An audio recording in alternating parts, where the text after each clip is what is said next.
नमस्कार। आज का जो टॉपिक है हमारा वो यूपी बोर्ड 2026 के पेपर में, या अगर हम देखें तो पिछले कई वर्षों के अगर पेपर को उठाकर हम देखें तो वासुदेव शरण अग्रवाल का जीवन परिचय या साहित्यिक परिचय हर वर्ष पूछा गया है। इस ये हमारे पेपर में बहुत ही इम्पोर्टेंट है। ये अधिकतम अंक का होता है, ये अधिक मतलब 5 नंबर का ही आता है। अगर इसको हम तैयार कर लेते हैं तो हम अपने पेपर में आसानी से इसको लिख सकते हैं, और इसको हमने बहुत ही सरल भाषा में आपके लिए बनाया है। अगर आप इसको थोड़ा सा भी देख लेते हैं तो शायद आप पेपर में हमारी बनाई हुई नोट्स का जीवन परिचय लिख कर आएंगे। हम आपको उम्मीद के साथ कह रहे हैं, आप अगर इसको एक बार भी आपने देख लिया तो आप ज़रूर से इसको ही लिख कर आएंगे। तो हम आपको फिर से चलते हैं वासुदेव शरण अग्रवाल का साहित्यिक परिचय देखते हुए। तो पहला है वासुदेव शरण अग्रवाल। क्या है वासुदेव शरण अग्रवाल का मतलब साहित्यिक परिचय। चलते हैं पहले इनका जीवन परिचय देखते हैं। वासुदेव शरण अग्रवाल का जन्म 7 अगस्त 1904 ईस्वी को मेरठ जनपद के खेड़ा ग्राम में हुआ था। अब यहाँ पे बहुत ही मोस्ट इम्पोर्टेंट पॉइंट बताने जा रहा हूँ कि हमने जो जीवन जिनका मतलब जहाँ पे इनका जन्म हुआ, जैसे 7 अगस्त 1904 को उनको ये मतलब उस दिन इनका जन्म हुआ था, तो उस दिन को हमने काली पेन से देखिए डार्क किया हुआ है, जिससे कि एग्जामिनर अगर आपकी कॉपी को देखे तो उसको ये 7 अगस्त 1904 पहले ही नज़र आ जाए। तो वो अगर आपकी इसमें कुछ थोड़ा सा करेक्शन भी है, अगर मान लो थोड़ा सा करेक्शन है तो वो करेक्शन पे उसको ध्यान ही नहीं जाएगा, क्योंकि आपने तो उसको जो चाहिए एग्जामिनर को उसे आपने हाईलाइट करके पहले ही प्रदर्शित कर दिया है, जिससे एग्जामिनर उन काले काले अक्षरों को देखकर आपको तुरंत नंबर दे देगा। इसलिए आप ज़रूर जो मोस्ट इम्पॉर्टेंट कीवर्ड्स है उसे आप काली पेन से हाईलाइट करना ना भूलें।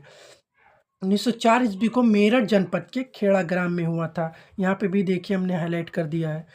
इनके पिता का नाम विष्णु अग्रवाल तथा माता का नाम सीता देवी था। इनके पिता को हिंदी साहित्य से बहुत प्रेम था, अतः आपको साहित्य प्रेम विरासत में मिला था। इनके माता पिता लखनऊ में रहते थे, अतः आपका बचपन लखनऊ में बीता।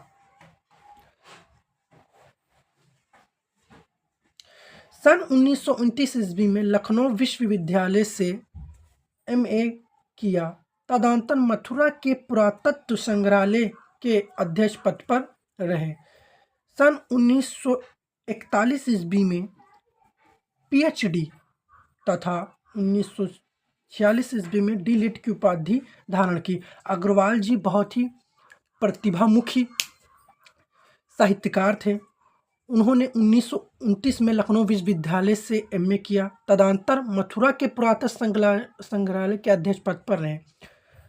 सन 1941 ईस्वी में इन्होंने PhD तो 1946 ईस्वी में D.Litt की उपाधि धारण की। ये बहुत ही अच्छे लेखक भी थे। हिंदी के इस प्रखर विद्वान ने 27 जुलाई 1967 ईस्वी को अपनी नश्वर देह का परित्याग कर दिया। बहुत ही दुखद घटना हो गई उस दिन, जो हमारे बीच इस ऐसे महान व्यक्ति जो थे उनका मतलब क्या कहें, देह का त्याग हो गया, उनका हमारे बीच में नहीं रहे। अब इनकी प्रमुख कृतियों का अगर जो उल्लेख करें तो देखते हैं। अग्रवाल जी की प्रमुख कृतियां जो है वो निम्न है: कल्पलता, कल्पवृक्ष, वागधरा, माताभूमि, पृथ्वीपुत्र, कला और संस्कृति, राष्ट्र का स्वरूप, भारत की एकता, पर्णकालीन भारत। अगर हम देखें तो यहाँ कल्पलता, कल्पवृक्ष, वागधरा, माताभूमि, पृथ्वीपुत्र, कला और संस्कृति, राष्ट्र का स्वरूप, भारत की एकता, ये सभी क्या है? निबंध संग्रह है। केवल एक पर्णकालीन भारत वो है शोध प्रबंध, मतलब उन्होंने